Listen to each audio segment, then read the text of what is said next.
Quelle attitude on adopte? C'est la fermeté. Savez-vous que le phénomène des gangs urbains a conduit au renversement de tout un régime en Haïti? Des gangs organisés ont décidé un jour de prendre en otage l'aéroport, les institutions de la République et d'interdire au Premier ministre d'atterrir au pays. Et donc c'est un phénomène qu'il faut prendre avec beaucoup de fermeté.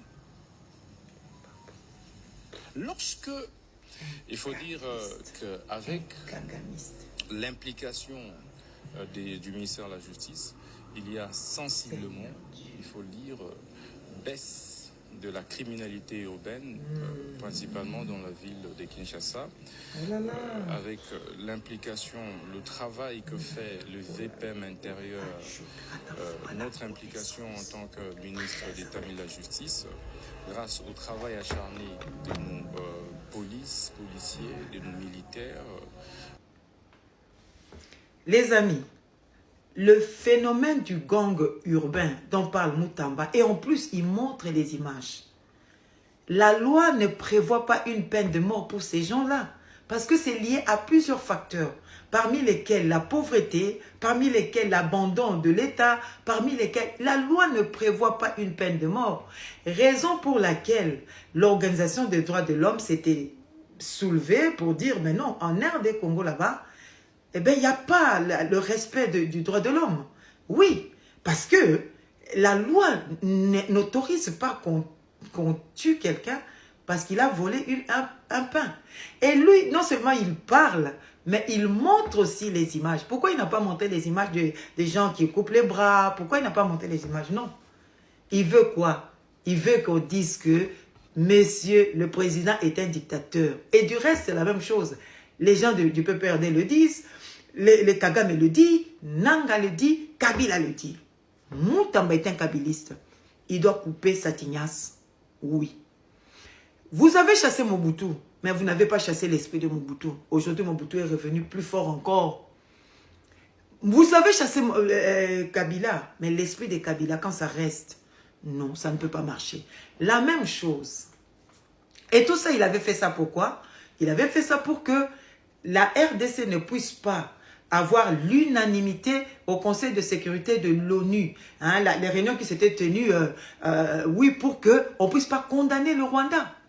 Et souvenez-vous que ce sont les États-Unis se sont levés pour dire qu'ils ont mis des sanctions, ils ont donné des sanctions, et directement la Belgique aussi. Et voilà, là où nous en sommes aujourd'hui.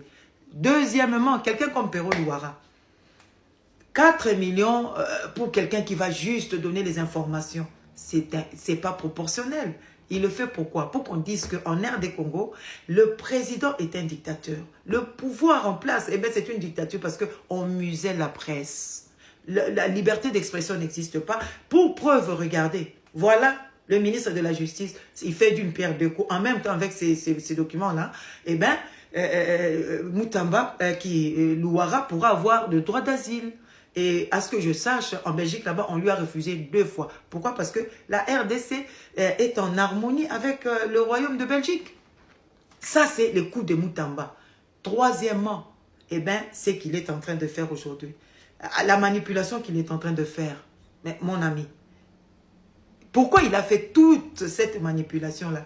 Pour que la RDC ne puisse pas avoir le siège, parce qu'il y a conflit. Il y a pas, on dit que, souvent on dit que il y a le conflit en fait, entre le pouvoir, il y a le conflit entre les gens du pouvoir. La RDC, les Congolais ne peuvent pas se gérer parce que, voilà, il y a toujours des conflits. Vous comprenez? Il y a une expression là qui ne vient pas pour le moment, voilà. Et c'est ce que Moutamba voulait faire voir. Écoutez, la société qu'il a créée n'a pas de fonds propres. C'est-à-dire, c'est une société qui a été créée la veille, le lendemain, il verse 9 millions de dollars. C'est une société fictive. Ça, c'est de 1, de 2.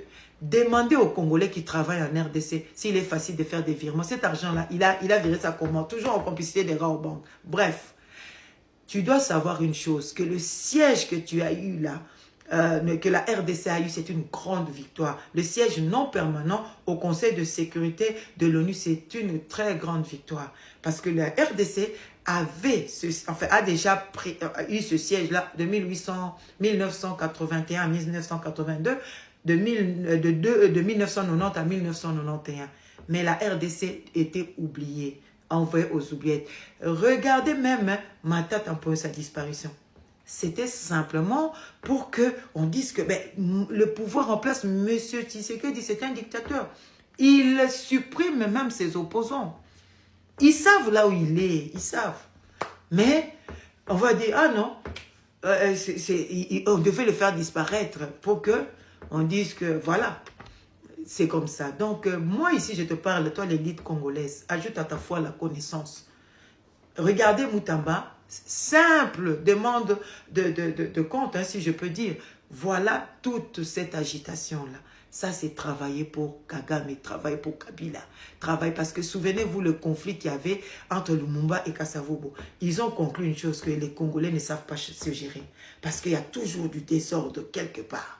Alors, faites attention. Tu ne peux pas être manipulé comme on te manipule aujourd'hui. Tu dois être lucide, tu dois être correct parce que la corruption, eh bien, ça détruit tout sur son passage. Ça fait tomber de l'intérieur. C'est-à-dire tu seras étonné de voir que ton pays, il est dans l'état où il est parce que la corruption l'a fait disparaître. La RDC ne sera jamais divisée, balkanisée. Sachez-le, c'est un problème de sang. Je te dirai ça plus tard. Que Dieu vous bénisse.